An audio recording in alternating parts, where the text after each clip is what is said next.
I'm David Griffin. It's the 19th of February 2018. I'm here in West Hallam and I'm talking to Paul Aldred. Paul. We're on to our third interview. We're not flagging yet. And we're going to talk now about a game that you're still not an integral part of the side, but you are on the staff, you are playing games of cricket. Yeah. And we've got the Australian tourists coming to Derby. Before we get to the result of that game and what do you remember about that Australian side and being selected to play in that game? Well, we played against, I think it would have been 95, my first year on the staff. I think we played against Australia A at Chesterfield. Yep. And they'd basically got Hayden, Gilchrist, all those guys. Yeah, and it was phenomenal. Like, we were running to bowl at these people who we hadn't really heard of. And I can remember this left-hander kept hooking Dev into the pond down the bottom. Dev was steaming in downhill because he was like, England was sort of backman. And was that Hayden? No, it was Gilchrist came in and just started like happy hooking. I think they put a bloke in a boat in the end. It was brilliant. And then we played against 97, and it was this team plus Shane Warne, and it was like, this is incredible. You know. These were the days of taking a tour match seriously. Yeah. On both sides. Yeah. Well, it was proper. Whilst, and I always, this was Australia through and through, was they always get it a game. They wanted to compete, so they didn't just want it to be a boring draw or something.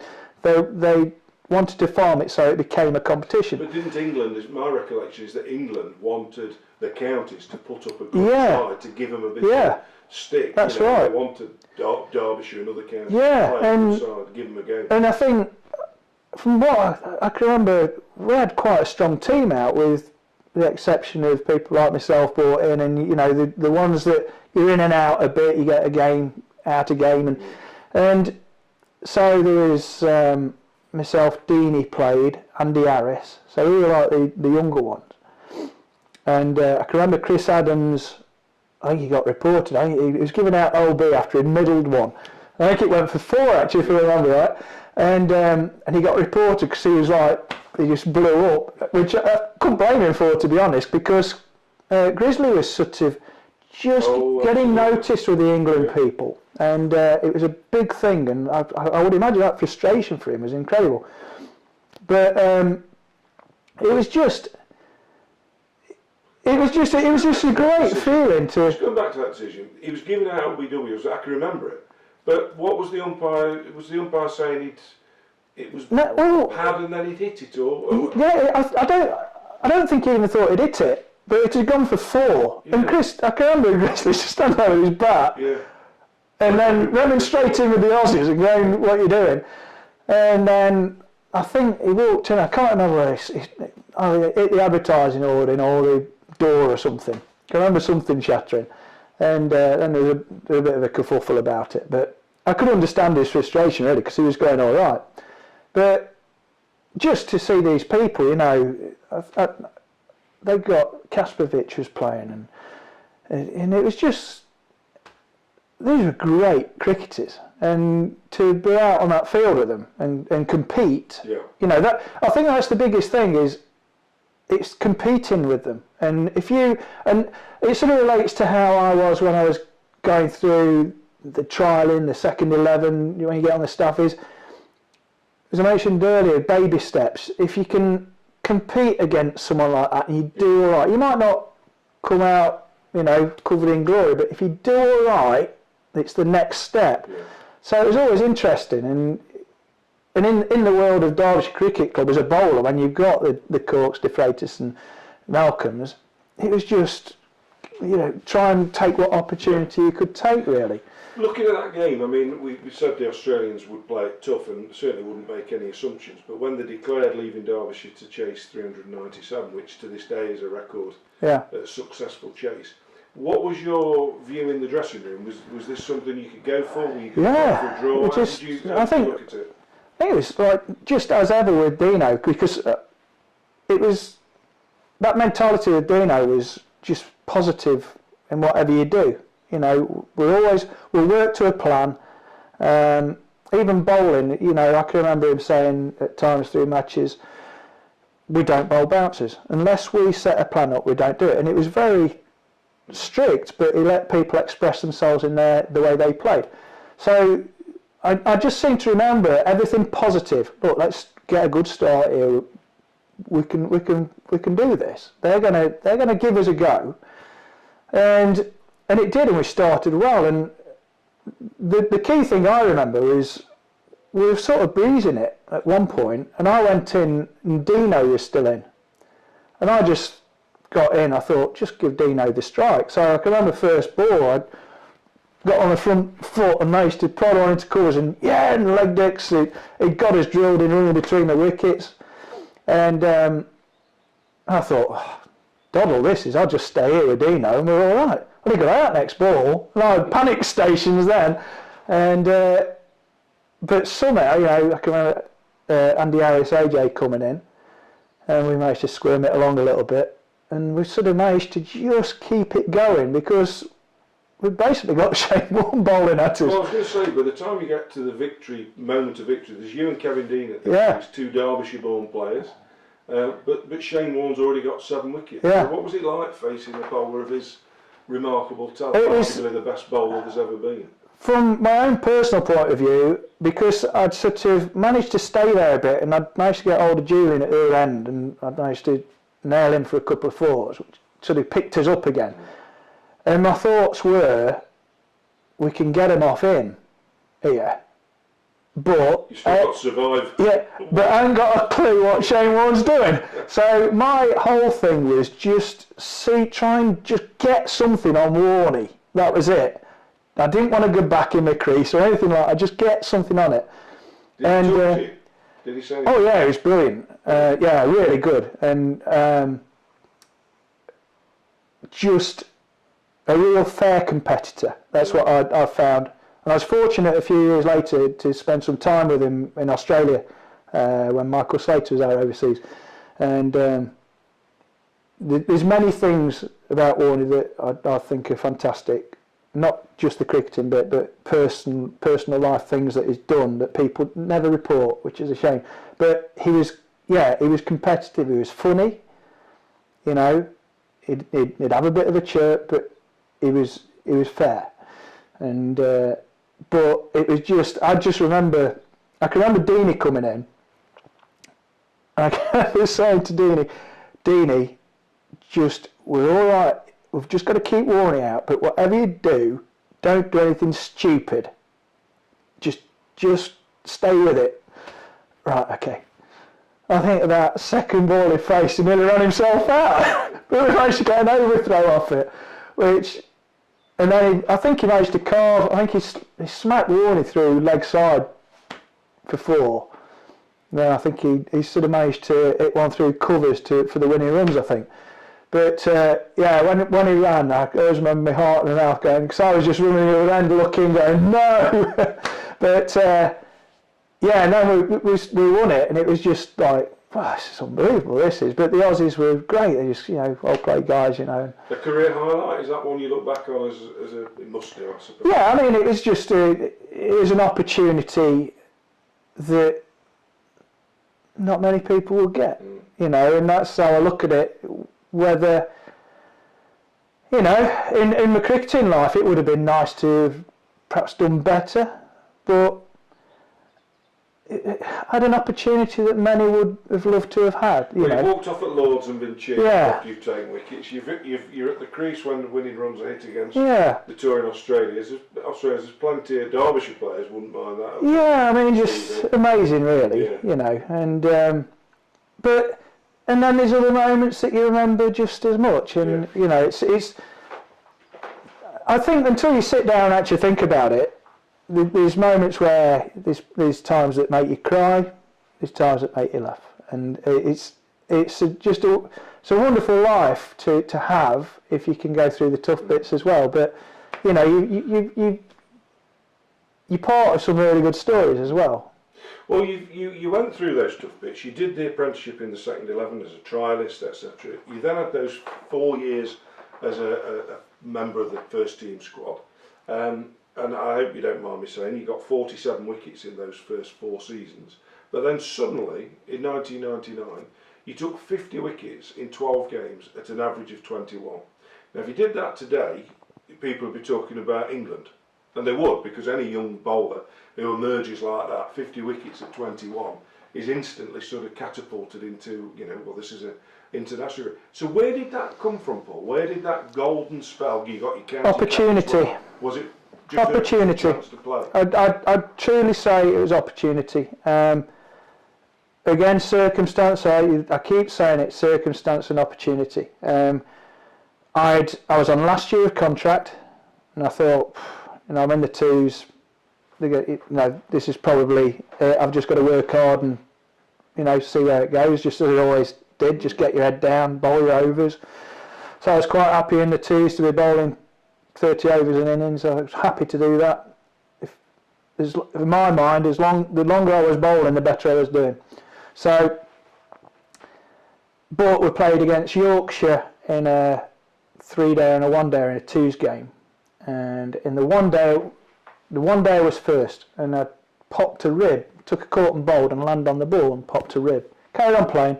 Next day we had the 3-day at Harrogate, and I was in a bit of a mess that night. I thought, I've busted a rib, and saw the Yorkshire physio says, you've got to go back, you've got a displaced fracture of your rib. For some reason, our second 11 coach at the time didn't believe that I'd bust a rib. So I bowled 30 overs for this broken rib.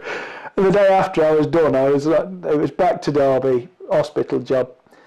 And they just said, 12 weeks, that's it, there's nothing else to it. And I thought, that's it, that's me done. Because there wouldn't have been time. No, there wouldn't have been time. No, I did fight your way back with a limited amount of time. So you're getting older, so I'd started later.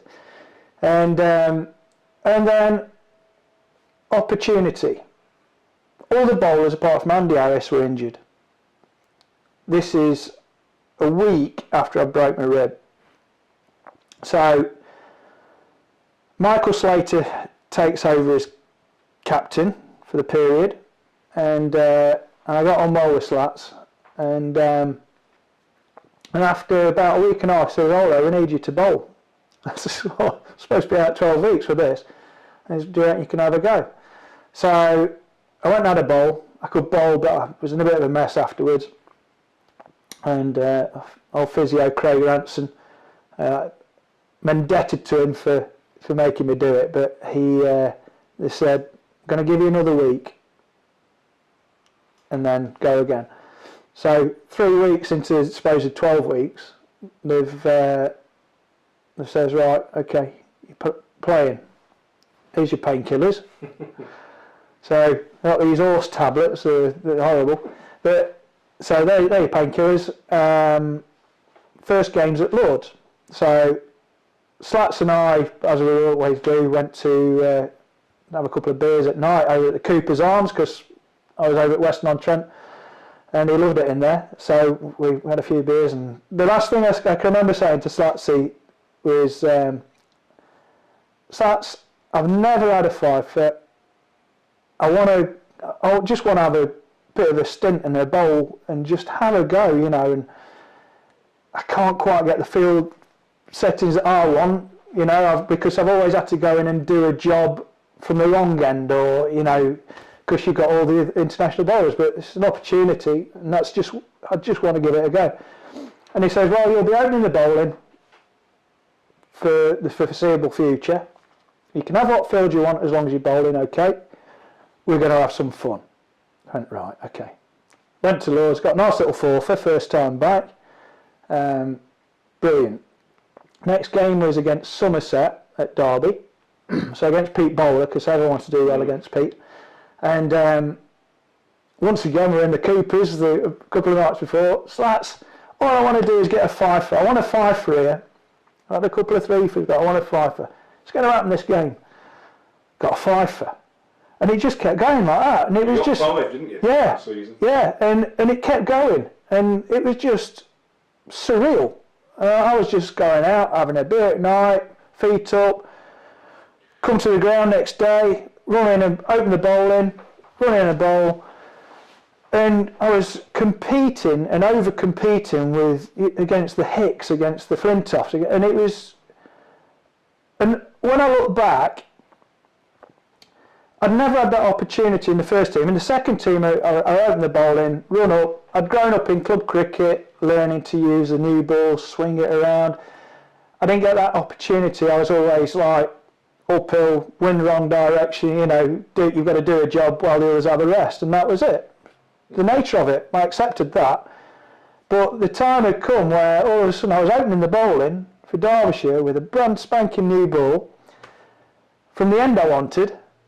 And all of a sudden, this confidence grew, and you start to just believe in yourself a little bit, and you start to bowl with more of a plan than just a containing plan. And it was just, it just got better and better. And was there a standout? Because you got the 13 in the match. 13 against Lancs. Which is, you know, one of the record-breaking performances for Derbyshire.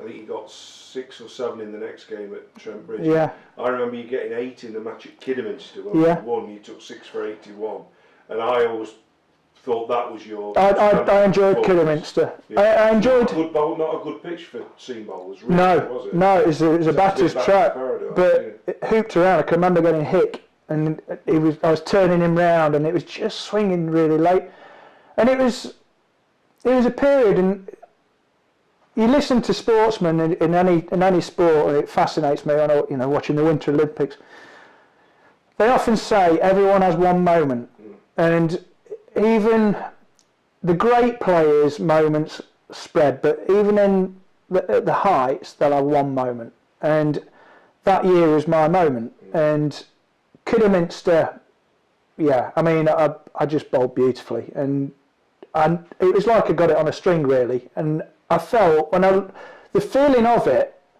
was I could have run up, jumped up, landed on my back foot, stood there for 10 minutes and still deliver what I wanted. That's how it felt. But it was just, I believe it now, the more I look back on it, the longer I've been out of the game, it was just having an opportunity, that opportunity that I was after, and just going with it. And that was it. But that's just the way sport is. That year, and the result, of course, was a county cap. Yeah. So that must have been, for this young lad from Charleston who just wanted to be a cricketer, that must have been a huge, it's kind of pinnacle. Very emotional. It had been emotional because I'd gone through all the stuff previously with my dad while I was playing, and my dad had died, and it was sort of a tough time. But I got through that. But actually it struck me, my dad died, actually strangely. I can remember sobbing like a child in the changing rooms one day. Nowadays I'd say it was a breakdown, it was ridiculous, but it was just one of those things where something had clicked, and it was exactly sort of it was like a year later, and it was one of those things that you just, you feel terrible about, you know, you feel a bit of a fool, but it was nothing anyone could. Just emotion? Yeah, just emotion. Yeah. And then, so when that happened in '99, it was a strange thing, and they say, you know, you can visualise people being around, and that year, whilst my dad wasn't, I could hear my dad laughing around the ground, and that was a lovely thing, because it was such a surreal experience, just in basically half a season to take 50 wickets, and again, some of the players that I just looked at, I just thought, this is incredible, you know, and I don't think you think about it too much at the time, because you just do it, but it was, I mean, very, very lucky, you know, very fortunate. Well, it was a marvellous time, and we have run out of time again, so we're going to call a halt there for now. Paul Aldred, thanks very much.